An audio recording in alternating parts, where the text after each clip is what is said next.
ದಸರಾ ಹಬ್ಬದ ನಿಮಿತ್ತವಾಗಿ ತಾಳಿಕೋಟೆಯಲ್ಲಿ Chetak premier league cricket ಟೂರ್ನಮೆಂಟನ್ನು ಅಳವಡಿಸಲಾಗಿತ್ತು.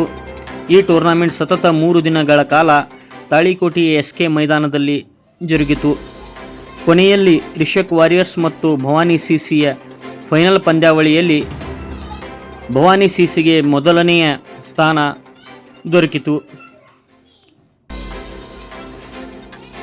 ಈ ಸಮಯದಲ್ಲಿ ರಾಜ್ಪೂತ್ ಸಮಾಜದ ಹಿರಿಯರು, ಮುಖಂಡರು, ಗಣ್ಯ ವ್ಯಕ್ತಿಗಳು ಉಪಸ್ಥಿತರಿದ್ದರು. ಅದೇ ರೀತಿ ವೇದಿಕೆ ಮೇಲೆ ಸಾಹಿತಿಗಳು ಮತ್ತು ಪೊಲೀಸ್ ಅಧಿಕಾರಿಗಳು, ಗಣ್ಯ ವ್ಯಕ್ತಿಗಳು ಉಪಸ್ಥಿತರಿದ್ದರು.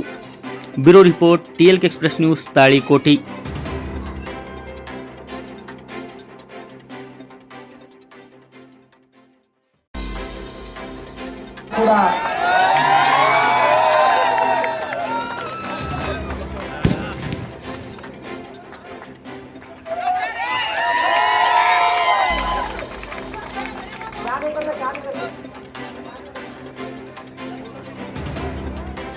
ದಯವಿಟ್ಟು ಕೆಳಗಡೆ ಕುತ್ಕೋಬೇಕು. ನೀವು ಕಮಿಟಿಯವರು ಹಿಂದೆ ಬರೀ, ಆಟಗಾರರು ಕೆಳಗೆ ಕುತ್ಕೊಳ್ಳಿ. ಕ್ರಿಕೆಟ್ ಹುಚ್ಚು ಎಲ್ಲ ಕಡೆ ಆವರಿಸ್ತು, ತಾಳಿಕೋಟೆ ಅಂತ ಹೊರತಿಲ್ಲ. ಇಲ್ಲಿ ವಿಶೇಷ ಅಂದ್ರೆ ಲೆದರ್ ಬಾಲ್ಗಿಂತಲೂ ಟೆನ್ನಿಸ್ ಬಾಲ್ ಕ್ರಿಕೆಟ್ ಹೆಚ್ಚಾಗಿ ಕಾಣ್ತಾ ಇದೆ ಇತ್ತೀಚಿನ ದಿವಸಗಳಲ್ಲಿ. ಇದು ಅಪಾಯ ಕಡಿಮೆ ಇದರಲ್ಲಿ. ಲೆದರ್ ಬಾಲ್ನಲ್ಲಿ ಎಲ್ಲಿಯಾದ್ರೂ ಏಟು ಬಿದ್ದರೆ ಕೈಕಾಲು ಮುರಿಬಹುದು, ಮತ್ತೇನು ಆಗಬಹುದು. ಇದು ಮನರಂಜನೆಗಾಗಿ ಆಡೋ ಆಟ. ಆದರೆ ಇತ್ತೀಚಿನ ದಿವಸಗಳಲ್ಲಿ ಕ್ರಿಕೆಟ್ ಮನರಂಜನೆ ಅಷ್ಟೇ ಅಲ್ಲ, ಇದರಲ್ಲಿ ನಮ್ಮ ಉಪಜೀವನದ ಮಾರ್ಗವನ್ನು ಕೂಡ ಕಂಡುಕೋಬಹುದು. ಪ್ರೊಫೆಷನಲ್ ಆಟಗಾರರು ಕೂಡ ಆಗ್ಬಹುದು. ಅದಕ್ಕೆ ತುಂಬಾ ಶ್ರಮ ಪಡಬೇಕಾಗ್ತದೆ, ತರಬೇತಿ ತೆಗೆದುಕೊಳ್ಬೇಕು, ದೈಹಿಕ ಸಾಮರ್ಥ್ಯ ಉಳಿಸಿಕೊಳ್ಬೇಕು, ಅದಕ್ಕೆ ಹೆಚ್ಚು ದುಡ್ಡು ಖರ್ಚು ಮಾಡ್ಬೇಕು ಅನ್ನೋದಕ್ಕಿಂತಲೂ ಇಲ್ಲಿರೋ ಈ ಪ್ರತಿಭೆಗಳಿವೆ, ಇವಕ್ಕೆ ಸ್ವಲ್ಪ ವೈಜ್ಞಾನಿಕವಾಗಿ ತರಬೇತಿಯನ್ನ ಕೊಟ್ರೆ ಇವರು ಉಚ್ಚ ಮಟ್ಟದಲ್ಲಿ ಕೂಡ ಹೋಗಬಹುದು. ನಿಮ್ಗೆ ಗೊತ್ತಿದೆ, ಯಶಸ್ವಿ ಜೈಸ್ವಾಲ್ ಚಾದಂಗಡಿ ಇಟ್ಕೊಂಡು ಹುಡುಗ. ಹೀಗೆ ಈ ಸಿರಾಜ್ ಮತ್ತು ಇನ್ನಿತರ ಬೇರೆ ಬೇರೆ ಆಟಗಾರರಿದ್ದಾರೆ, ತುಂಬಾ ಕೆಳಮಟ್ಟದಿಂದ ಮೇಲೆ ಬಂದವರು. ಶ್ರೀಮಂತರಷ್ಟೇ ಈ ಆಟ ಆಡ್ಬೇಕಂತ ಏನಿಲ್ಲ. ಇದನ್ನ ಗಮನದಲ್ಲಿಟ್ಟುಕೊಂಡು ನಮ್ಮ ಈ ಯುವ ಆಟಗಾರರು ತುಂಬಾ ದೃಢವಾಗಿ ಮನಸ್ಸು ಮಾಡಿ ಒಳ್ಳೆ ತರಬೇತಿಯನ್ನು ಪಡ್ಕೊಂಡು ಎತ್ತರದ ಮಟ್ಟಕ್ಕೆ ಹೋಗುವ ಸಾಧ್ಯತೆ ಖಂಡಿತ ಎಲ್ರಿಗೂ ಇದೆ ಅನ್ನೋದನ್ನ ನಾವು ಗಮನಿಸಬೇಕು. ಭಾರತ ತಂಡದ ಕ್ಯಾಪ್ಟನ್ ರೋಹಿತ್ ಶರ್ಮಾ ಮನೆಗೆ ಹಾಲು ಹಾಕ್ತಾ ಇದ್ದ ಅನ್ನೋದು ಬಹಳ ಮಂದಿ ಗೊತ್ತಿರ್ಲಿಕ್ಕಿಲ್ಲ. ಈ ಕರ್ನಾಟಕದ RL ರಾಹುಲ್ ಅವರು ರಾತ್ರಿ ಸ್ಟೇಡಿಯಂ ಹೊರಗಡೆ ಮಲಗ್ತಾ ಇದ್ರು ಅನ್ನೋದು ಬಹಳ ಮಂದಿ ಗೊತ್ತಿಲ್ಲ. ನಾವು ಬೆಂಗಳೂರಿನಲ್ಲಿರೋದ್ರಿಂದ ಇವೆಲ್ಲ ರೋಚಕತೆಗಳು ಗೊತ್ತಿವೆ. ಅಂದ್ರೆ ಎಲ್ಲಿ ಶ್ರಮ ಇದೆ, ಎಲ್ಲಿ ಪರಿಶ್ರಮ ಇದೆ, ಅಲ್ಲಿ ಅತ್ಯುತ್ತಮ ಫಲ ಇರ್ತದೆ ಅನ್ನೋದನ್ನ ಗಮನಿಸಬೇಕು. ಇವತ್ತು ಗೆದ್ದ ತಂಡಕ್ಕೂ ಮತ್ತು 2ನೇ ಸ್ಥಾನವನ್ನು ಪಡೆದ ತಂಡಕ್ಕೂ ಮತ್ತು ಒಟ್ಟಾರೆ ಟೂರ್ನಮೆಂಟ್ ನಲ್ಲಿ ಭಾಗವಹಿಸಿದ ಎಲ್ಲ ತಂಡಗಳನ್ನು ಅಭಿನಂದಿಸ್ತಾ ಹೀಗೆ ಅನುಕೂಲ ಆಗ್ತದೆ. ಆ ಪ್ರಯುಕ್ತವಾಗಿ ಈಗ ನಾವು ಈಗ ಕ್ರೀಡೆ ಈಗ ಇತ್ತಿತ್ತಲಾಗೇನು ಬಂದಿಲ್ಲ. ಪೂರ್ವ ಕಾಲದಿಂದಲೂ ಸಹ ನಮ್ಮ ಪೂರ್ವಜರು ಸಹ ಕ್ರೀಡೆಗಳನ್ನು ಆಡ್ಕೊಂತ ಬಂದಾರ. ಈಗ ಇದು ಆಧುನಿಕ ಯುಗದೊಳಗೆ ಈ ಕ್ರಿಕೆಟ್ ಅನ್ನೋದು ಮಾತ್ರ ಬಹಳ ವೈಶಿಷ್ಟ್ಯವಾಗಿ ಬಹಳ ಒಂದು ಪ್ರಚಾರವಾಗಿ ಬಂದೈತಿ. ಮೊದಲು ನಮ್ಮಲ್ಲಿ ಹೋದ ಹಿರಿಯರು ಆಡ್ತಿದ್ರು, ಕಬಡ್ಡಿ ಅಂತ ಆಡ್ತಿದ್ರು, ಲಗೋರಿ ಅಂತ ಆಡ್ತಿದ್ರು, ಮತ್ತೆ ಚಿನ್ನಿದಾಂಡ ಅಂತ ಆಡ್ತಿದ್ರು. ಹಲವಾರು ನಮ್ಮ ಗ್ರಾಮೀಣ ಕ್ರೀಡೆಗಳು ಅದಾವು. ಆ ಹಲವಾರು ಗ್ರಾಮೀಣ ಕ್ರೀಡೆಗಳನ್ನು ಸಹ ಆಡ್ತಿದ್ರು. ಅಲ್ಲಿ ಅದರ ಒಂದೊಂದು ಮಹತ್ವ ಐತೆ. ಅದಕ್ಕೆ ಪ್ರತಿಯೊಬ್ಬ ಮನುಷ್ಯನಿಗೆ ಸಹ ಈ ಕ್ರೀಡೆ ಅತಿ ಅವಶ್ಯ ಐತೆ. ಅದರಂತೆ ಈಗ ನಮ್ಮ ಇಲಾಖೆಗೆ ಸಂಬಂಧಪಟ್ಟಂಗ ಏನಪ್ಪಾ ಅಂತಂದ್ರೆ ಎಲ್ಲ ಯುವಕ ಮಿತ್ರಗಳು ಸೇರಿದೆ. ದಯವಿಟ್ಟು ಒಂದು ಸೈಲೆಂಟ್ ಆಗಿ ಅನುಕೂಲ ಆಗ್ತೈತಿ.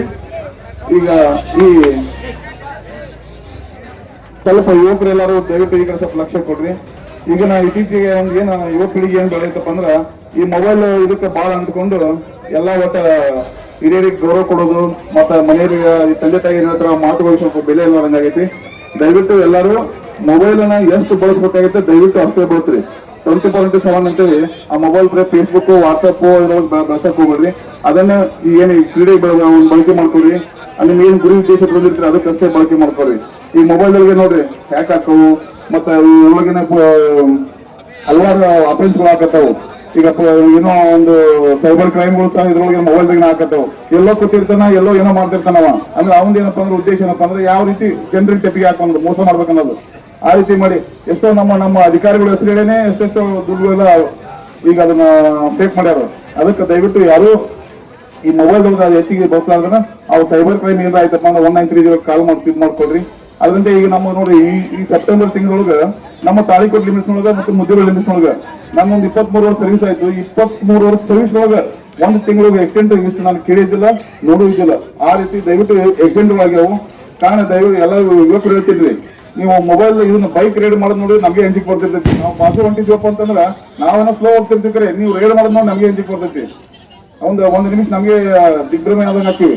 ಅದಕ್ಕೆ ದಯವಿಟ್ಟು ಈಗೆಲ್ಲ ಏನ್ ಬಂದವಲ್ಲ ಯಾವ 220 ಪಲ್ಸರ್ ಏನೋ ಬಂದವಲ್ಲ ಅವು ಯಾವ ನಮ್ಮ ಕಾಲದಾಗಿದ್ದಪ್ಪ ಇವೆಲ್ಲ ಹೀರೋ ಹೋಂಡಾ ಅವು ಏನೋ CD100 ಅವು ನಮ್ಮ ಕಾಲದಾಗಿದ್ದು ಅವೆಲ್ಲ ಹೊಡಿಬೇಕಪ್ಪ ಅಂತಂದ್ರೆ ಏನಪ್ಪ ಅಂದ್ರೆ ನಾವು ಒಟ್ಟು ಎಕ್ಸೈಡ್ ಕೊಟ್ಟಾಗ ಅವು 40-50 ಹಾಕಿದ್ವು. ಈಗ ಏನಿಲ್ಲ ಬರೀ ಮುಟ್ಟಿದಪ್ಪ ಅವ್ರು ಒಂದಂತಾವು 100. ಅದಕ್ಕೆ ದಯವಿಟ್ಟು ಅವ್ರು ಆ ರೀತಿ ಬೈಕ್ ರೈಡ್ ಮಾಡಕ್ ಹೋಗ್ಬೇಡ್ರಿ. ಈಗ ನೋಡ್ರಿ ಎಲ್ಲಾ ಆಕ್ಸಿಡೆಂಟ್ ಡೆತ್ ಅದಾರ ಯಾರಪ್ಪ ಅಂತಂದ್ರ ಬರೀ 17 ವರ್ಷದಿಂದ 30 ವರ್ಷದ ಇಷ್ಟೇ ರೇಂಜ್ ಒಳಗಿದ್ದಾವ ಯುವಕರು ಸತ್ತಾರು. ನಮ್ಮ ದೇಶದ ಆಸ್ತಿ ಯಾರಪ್ಪ ಅಂದ್ರ ಯುವಕರು. ಮತ್ತೆ ಯುವಕರು ಇಷ್ಟೊಳಗೇನೆ ನೀವು ಏನಾದ್ರು ಮಾಡಿ ಎಫೆಕ್ಟ್ ಮಾಡ್ಕೊಂಡು ಕೈಕಾಲು ಕಳ್ಕೊಂಡು ಜೀವ ಕಳ್ಕೊಂಡ್ರಪ್ಪ ಅಂದ್ರ ಈಗ ನಿಮ್ ತಂದೆ ತಾಯಿ ಎಷ್ಟು ಕಷ್ಟಪಟ್ಟಿರ್ತಾರೆ ಹೇಳ್ರಿ. ಈಗ ಒಂದು ಅವ್ರು ಹುಟ್ಟಿನಿಂದ ಅಂದ್ರೆ ಅವ್ನು ಜೋಪಾನ ಮಾಡಿ 18 ವರ್ಷ ತನ ಮಾಡಿ ಮುಂದೆ ನಮಗ 30 ವರ್ಷದ ಕಾಲಕ್ಕೆ ನಮ್ಮನ್ನು ಜೋಪಾನ ಮಾಡ್ತಾನೆ ಒಂದು ಉದ್ದೇಶ ನಿಂತ್ಕೊಂಡು ನಮ್ಮನ್ನೆಲ್ಲ ಇಟ್ಟೆಲ್ಲ ಬೆಳೆಸಿರ್ತಾರ ಅವರು.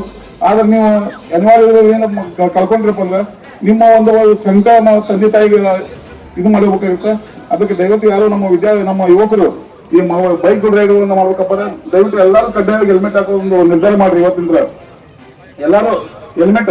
ಈ ಬೈಕ್ ನೀವು ಲಕ್ಷ ಗಂಟೆ ಕೊಟ್ಟು ಬಂದಿರ್ತೀರಿ. 1 ಲಕ್ಷ 2 ನನ್ಗೆ ಲಕ್ಷ ಹೋಯ್ತೀವಿ. 2 ಲಕ್ಷಕ್ಕೆ ಒಂದು ಕಾಣ್ತದೆ ಬೈಕ್ ನನ್ಗೆ 2 ಲಕ್ಷ ಗಂಟೆ ಬೈಕ್ ಮುಟ್ಕೊಂತೀರಿ. ಆ ಹೆಲ್ಮೆಟ್ ಎಷ್ಟು ಇರ್ತೈತ್ರಿ ಭಾಳ ಅಂದ್ರೆ ಎಲ್ಲಾ ಕೂಡಿ 700-800 ರೂಪಾಯಿ ಒಂದು ಹೆಲ್ಮೆಟ್ ಇರ್ತದೆ.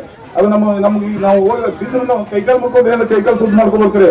ನಾವು ತೆಲಿನ ಸುದ್ದಿ ಮಾಡಕ್ ಸಾಧ್ಯ ಇರೋದಿಲ್ಲ. ಒಂದ್ ಸ್ವಲ್ಪ ಎಲ್ಲ ಬ್ಲಡ್ ಬ್ಲೀಡಿಂಗ್ ಆಯ್ತಪ್ಪ ಅಂದ್ರೆ ಅದು ಬಹಳ ಡೇಂಜರ್ ಆಕೈತೆ. 10 ಲಕ್ಷ 20 ಲಕ್ಷ ರೂಪಾಯಿ ಹಾಕಿ ರೊಕ್ಕ ಹಾಕಿದ್ರು ಕೂಡ ನಮ್ಮ ಜೀವ ಉಳಿಬೇಕಾದ್ರೆ ಬಹಳ ಕಠಿಣ ಐತಿ. ಅದಕ್ಕೆ ದಯವಿಟ್ಟು ಎಲ್ಲರೂ ಇವತ್ತಿಂದ ನೀವು ನಿರ್ಧಾರ ಮಾಡ್ರಿ. ನಮ್ಮ ತಾಳಿಕೋಟೆಗಿದ್ದ ಯುವಕರು ಹೆಲ್ಮೆಟ್ ಅನ್ನು ಕಡ್ಡಾಯವಾಗಿ ಬಳಸೋದು ಒಂದ್ ಸ್ವಲ್ಪ ಇದು ಮಾಡಿದ್ರಪ್ಪ ಅಂದ್ರೆ ನಮಗ ಸ್ವಲ್ಪ ನಮ್ಮ ಮಾತಿಗೆ ಬೆಲೆ ಬಂದ ಆಗ್ತೈತಿ. ನಮ್ಮ ಇಲಾಖೆಗೆ ತಾವು ಸಹಕಾರ ಮಾಡಲಿರ್ತೈತಿ. ಅದಕ್ಕೆ ಎಲ್ಲರೂ ಏನು ರಸ್ತೆ ಸುರಕ್ಷಾ ನಿಯಮಗಳು ಇದಾವಲ್ಲ ಅವನ್ನೆಲ್ಲ ಪಾಲನೆ.